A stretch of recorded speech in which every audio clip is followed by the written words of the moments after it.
Hey guys, what's going on? I wanted to make a quick video on replacing the brake shoe on a lot of these Ariens Sno-Thros that have it where when it wears out, you gotta replace this, and how they sell it either with the whole arm or just the pad. Well, a lot of people were worried that, you wouldn't be able to get this to bend, so they just buy the thing with the whole arm installed already. No need. It's actually very easy. I just soaked it in warm water for about, I don't know, 2 hours. I drilled out the two old rivets. So the only thing that you need are rivets and a rivet gun. And then I just put the shoe up against the thing. And here, I'll try to show. But basically, I just put the shoe up against the arm and used my thumbs, and it bent itself right on in. It's kind of like a cardboard material.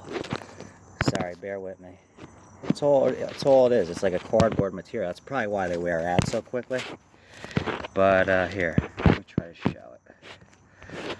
So this way you know that you don't have to spend the extra money and buy it with the, hold on.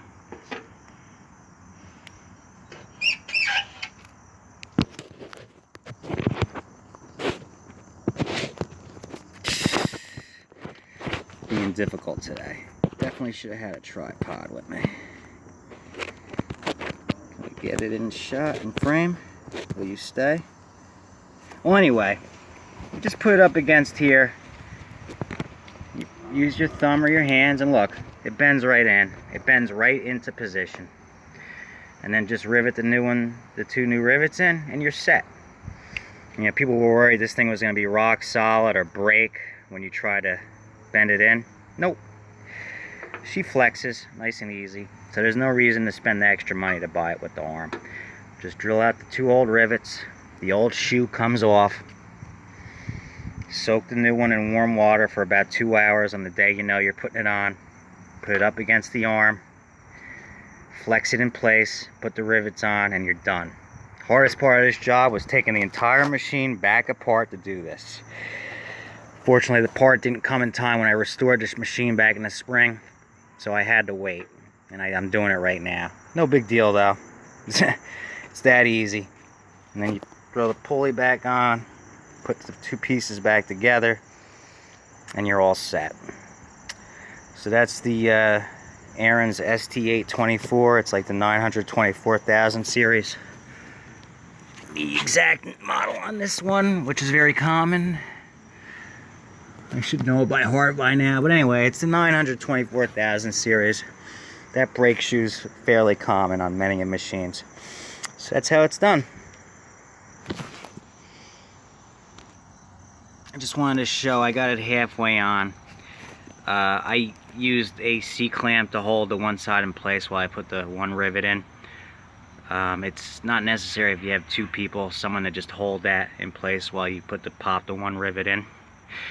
And then you can go ahead and undo the clamp, put the second rivet in, and then it's done. But there were guys out there who were saying that you needed C-clamps to actually bend the thing. Didn't need it. As long as you let that stuff soak, that thing soak, it'll conform to it with just using your fingers. So, let me finish up now. The way the rivets are set, so this is how it basically was on the other one, except there wasn't a hole.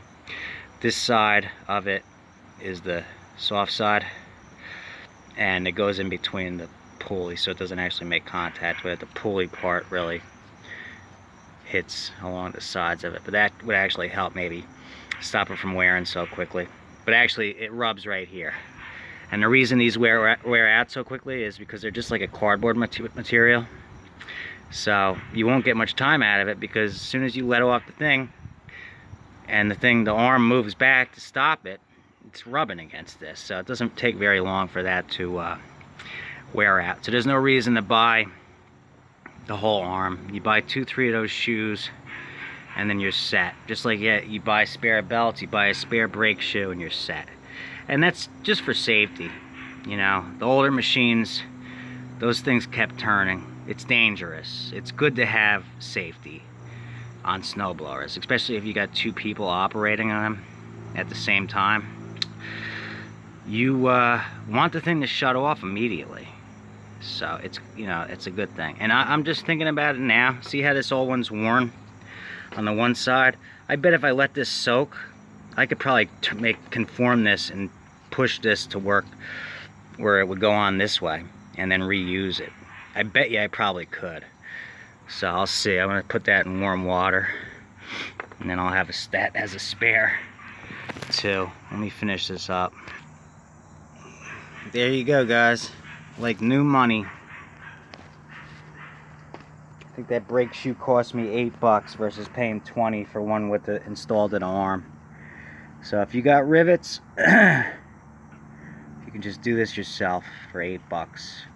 Buy a spare. When this one wears out, you can be ready, and you don't have to buy this whole arm every time. And I'm just gonna, like I said, soak this warm one in warm water when it's time, and then conform it to run the other way. And then I should be able to reuse this one too, 2-sided. But can't put a price on safety, so I'm glad I did it. Hey, if this helped you, give me the thumbs up, subscribe, leave a comment down below, and we'll see you on the next one. Take care.